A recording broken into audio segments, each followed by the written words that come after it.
출애굽기 22장 말씀입니다. 출애굽기 22장 1절부터 6절까지 말씀 보겠습니다. 사람이 소나 양을 도둑질하여 잡거나 팔면 그는 소 한 마리에 소 5마리로 갚고 양 한 마리에 양 4마리로 갚을지니라. 도둑이 뚫고 들어오는 것을 보고 그를 쳐 죽이면 피 흘린 죄가 없으나 해 돋는 후에는 피 흘린 죄가 있으리라. 도둑은 반드시 배상할 것이나 배상할 것이 없으면 그 몸을 팔아 그 도둑질한 것을 배상할 것이요. 도둑질한 것이 살아 그의 손에 있으면 소나 나귀나 양을 막론하고 갑절을 배상할지니라. 사람이 밭에서나 포도원에서 짐승을 먹이다가 자기의 짐승을 놓아 남의 밭에서 먹게 하면 자기 밭에 가장 좋은 것과 자기 포도원에 가장 좋은 것으로 배상할지니라. 불이 나서 가시나무에 댕겨 낯가리나 거두지 못한 곡식이나 밭을 태우면 불 놓은 자가 반드시 배상할지니라. 아멘. 미장은 재산권 그리고 도덕적인 영적인 문란함 그리고 마지막에 약자 보호에 대한 법을 이야기를 합니다. 1절에 말씀하죠. 사람이 소나 양을 도둑질하여 잡거나 팔면 그는 소 한 마리에 소 5마리로 갚고 양 한 마리에 양 4마리로 갚을지니라 말씀하지요. 1절에서 4절까지는 소나 양, 가축들을 도둑질한 경우에 4배 혹은 5배로 갚으라 라고 말씀하고 있는 것을 보지요. 근데 만약에 도둑질한 것이 살아있어서 그것을 돌려줄 수 있으면 그래도 2배를 갚으라 라고 말씀하고 있는 것을 봅니다.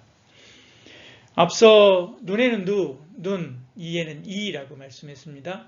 한 마리였으면 한 마리로 배상하면 되는데 그렇지 않고 4배 혹은 5배, 특히 소와 같이 비싼 그런 가축들 같은 경우에는 5배로 갚으라 라고 엄격하게 말씀하고 있는 것을 봅니다. 이렇게 남의 물건을 훔치는 그것에 대해서 성경은 아주 엄격하게 다루고 있습니다. 도둑, 편취, 갈취, 사기 이런 것으로 남의 재물을 탐하는 것 이것은 아주 악한 행위라고 할 수가 있죠. 세상은 땀 흘리지 않고 돈 버는 것을 좋은 일, 능력 있는 것으로 세상은 생각합니다. 그러나 성경은 땀 흘리고 수고하라 그렇게 말씀하죠. 수고하고 그리고 땀 흘려 일해서 번 그걸 가지고 선한 일에 쓰라 라고 말씀하는 것이 성경의 전반적인 생각이고 또한 성경의 가르침이고 교훈입니다. 여러분 땀을 흘립시다. 주를 위해서 그리고 사랑하는 가족들을 위해서 또 이 땅의 연약한 백성들을 위해서 땀을 흘리고 수고하고 그리고 그들을 섬기는 저와 여러분 되기를 축복합니다. 그것이 복이지요. 22장 7절부터 9절까지 말씀에 사람이 돈이나 물품을 이웃에게 맡겨 지키게 하였다가 그 이웃집에서 도둑을 맞았는데 그 도둑이 잡히면 갑절을 배상할 것이요. 도둑이 잡히지 아니하면 그 집 주인이 재판장 앞에 가서 자기가 그 이웃의 물품에 손댄 여부의 조사를 받을 것이며 어떤 잃은 물건 즉 소나 나귀나 양이나 의복이나 또는 다른 잃은 물건에 대하여 어떤 사람이 이르기를 이것이 그것이라 하면 양편이 재판장 앞에 나갈 것이요 재판장이 죄 있다고 하는 자가 그 상대편에게 갑절을 배상할지니라 말씀합니다. A라고 한 사람과 B라고 하는 사람이 있다고 한번 생각해 보십시오. A라고 한 사람이 자기의 물건을 B에게 맡기고 어디 먼데 여행을 갔습니다. 예를 들어 가축 같은 경우에는 맡기고 갈 수밖에 없죠. 음식을 주어야 되기 때문에요. 그리고 그렇게 맡기고 갔습니다. 그리고 돌아왔는데 그런데 B가 시치미를 떼고 그거 나한테 맡긴 적이 없는데 그건 원래 내 거였어 라고 말할 수 있다는 것이죠. 그럴 때 문제가 생기죠. 물론 보관하다가 도둑을 맞았을 경우에는 어쩔 수 없죠. 그것에 대한 분명한 과실 여부를 확인하고 거기에 따른 배상을 하면 되는 것이죠. 그러나 그렇지 않은 경우에 시치미를 떼고 있는 경우에 뭔가 문제가 되는 것이죠. 조사 결과 그것이 A라고 하는 사람의 것이 분명하다고 한다면 B라고 하는 사람이 자기가 A라고 하는 사람의 것을 얼렁뚱땅해서 자기 것으로 삼으려고 하는 것이죠. 이것은 도둑과 같은 것입니다. 그래서 그 물건을 가져갈 뿐만 아니라 도둑질한 사람이 배상하는 것처럼 2배로 배상해야만 했죠. 근데 그것이 본래 B라고 하는 사람의 것인데 A라고 하는 사람이 맡기지도 않았는데 어느 날 와서 그거 나한테 맡겼던 것인데 그거 내 거야 돌려줘 라고 만약에 이야기를 했다고 한다면 또 다시 문제가 될 수가 있죠.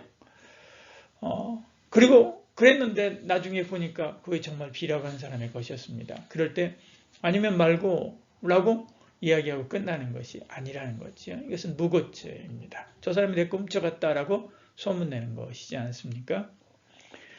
이것은 그럴 경우에는 도둑질한 것과 똑같이 아니면 말고로 끝나는 것이 아니라 도둑질한 것과 똑같이 2배로 갚으라라고 말씀하고 있는 것을 보지요.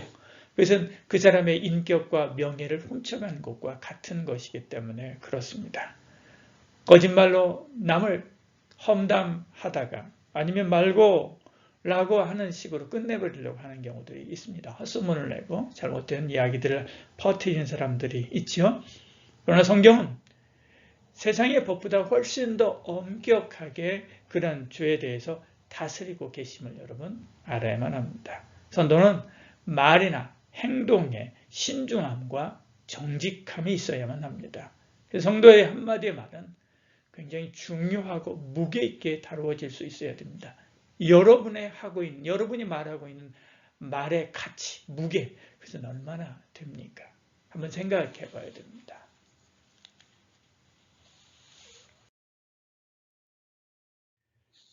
영유권에 가늠한 자에 대한 말씀들을 쭉 합니다. 그 중에서도 이 16절과 17절은 가늠, 남녀의 혼전순계로 가는 이야기들을 하고 있는 것이죠. 사람이 약혼하지 아니한 처녀를 꾀 동침하면 납폐금을 주고 아내로 삼을 것이요. 만일 처녀의 아버지가 딸을 그에게 주기를 거절하면 그는 처녀에게 납폐금으로 돈을 낼지니라 그렇게 말씀하지요. 다른 이와 약혼한 사람, 그 사람을 꾀어서 동침했다고 한다면 이것은 간음이지요. 네, 그거 이외에 지금 이야기를 하고 있는 것입니다. 간음은 물론 사형입니다. 그러나 혼전순결을 지키지 못하고 결혼하기 전에 동침했다고 한다면 남자가 반드시 책임져야 된다라고 이야기를 합니다. 평생 이혼하거나 버릴 수가 없습니다. 신명기 22장 29절은 그에 대해서 아주 못을 박아놨습니다. 그렇다고 처녀나 혹은 처녀의 아버지가 보기에 저 사람하고 같이 살아서는 안 되는데 혹은 저 사람 나 싫은데 라고 생각한다고 한다면 그렇다면 처녀를 주지 않을 수 있습니다. 아내를 주지 않을 수 있죠. 대신에 납폐금을 요구할 수 있습니다. 그 남자는 납폐금을 지불해야 된다라고 이야기를 하지요. 그래서 처녀를 보호하도록 하는 것입니다. 연약한 여성을 폭력으로부터 보호하는 것을 말하죠. 혼전순결을 아주 구습처럼 생각하는 경향들이 있습니다. 그러나 하나님의 말씀을 따라 사랑하는 사람을 보호하는 멋있는 사랑입니다. 그보다 더한 멋진 사랑은 없는 것 같습니다. 더더욱이나 요즘처럼 성적인 자유, 그 자유에 대해서 많이들 주장하는 바로 이런 시대에는 더더욱이나 혼전순결을 지키는 것이 남자다움이고요. 그리고 그 사람을 사랑하는 사랑의 증거가 될 수가 있습니다.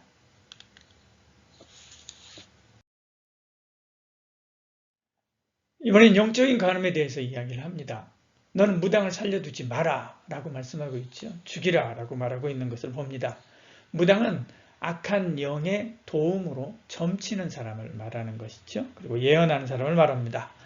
무당에 찾아가는 사람이 그렇게 이야기할 수 있습니다. 우리가 뭐 그들을 믿는 것도 아니고 그냥 단순히 미래를 알려고 하는 거 아닙니까?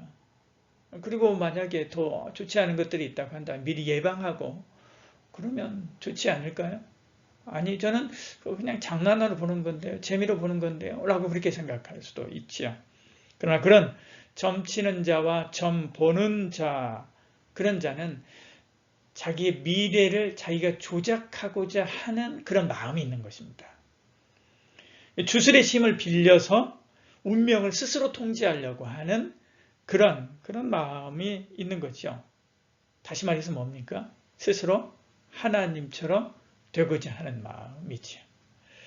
또한 무당은 마치 악령, 그 악령이 세상을 지배하는 것처럼 사람들을 속여서 참된 주권의 하나님을 알지 못하게 하는 악한 자들입니다. 영적으로 우리 눈을 가리는 것이죠. 삶을 주께 맡기고 주의 인도하심을 쫓아 나아가는 저와 여러분 되기를 축복합니다. 하나님이 우리에게 힘을 주십니다. 하나님께서 우리에게 능력을 주십니다. 은혜를 주십니다. 하나님께 주시는 그 힘과 능력과 은혜를 힘입어서 하나님께서 우리 보고 싸우라고 하시는 그 영적인 싸움을 하고 우리 보고 수고하고 충성되고 열심히 일하라고 하시는 그 말씀대로 열심히 일하고 열심히 앞길을 헤쳐나가는 것, 그것이 바로 하나님이 원하시는 바른 성도의 삶이라고 할 수가 있죠.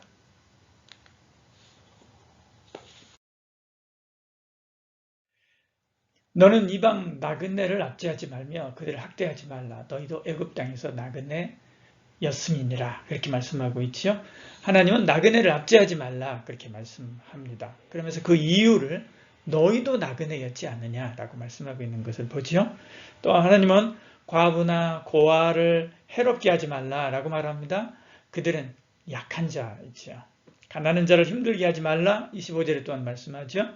빌린 돈을 금방 갚지 못한다고 빚쟁이처럼 윽박지르지 말라, 괴롭히지 말라 또한 말씀합니다. 강한 자가 약한 자의 연약함을 담당해야 되는데 로마서 15장 1절 이렇게 말씀하죠.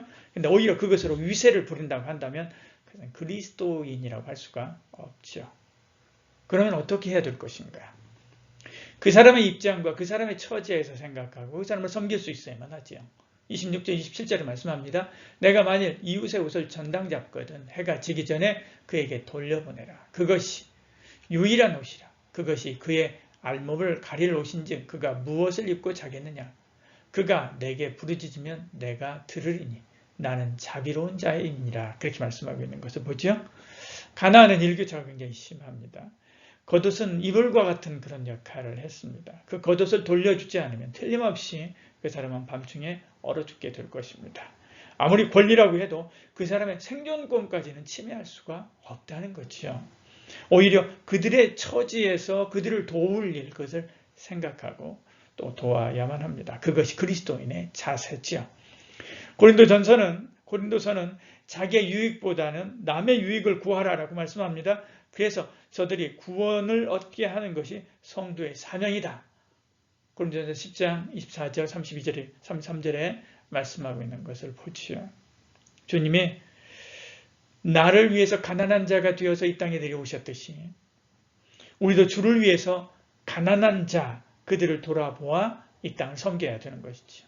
가난한 자 그들을 위해서 내가 조금이라도 가난함을 선택해야 되는 것입니다. 한마디로 해서 그 가난한 자가 나에게 뭔가를 빌려갔는데 그 사람이 갚지 못했습니다. 그러면 손해봐도 된다는 것이지. 그만큼 가난해지면 된다 이거죠. 주님이 날 위해 가난해졌듯이 나도 가난해지면 된다 이겁니다. 그게 바로 사랑이다 라고 말씀하는 것이죠. 오늘도 주 안에서 연약한 자를 위한 섬김의 사역을 감당할 만한 힘과 능력과 은혜를 달라고 기도하시기를 바랍니다. 그리고 그런 삶을 살아갈 수 있는 힘과 은혜를 받는 저와 여러분 되기를 축복합니다. 기도하겠습니다. 사랑이 많으신 우리 하나님, 우리에게 은혜 베풀어 주시고 함께하사 연약한 자들을 위하여 우리가 기도하고 또 연약한 자들을 섬기고 연약한 자들을 도울 수 있는 힘과 능력과 은혜와 복을 부어주시옵소서. 오늘 하루도 이번 한 주간도 우리를 지키시고 함께 하심을 감사합니다. 주 안에서 믿음으로 승리하는 한 주간 되었사오니 또 주일에 하나님 말씀 받고 힘을 얻어서 또 다음 주일에도 더 큰 은혜로 많은 사람들을 옳은 대로 돌아오게 하는 섬김의 사람, 섬김의 사역 감당하는 저희들 되게 하여 주시옵소서. 예수님 이름으로 기도합니다. 아멘.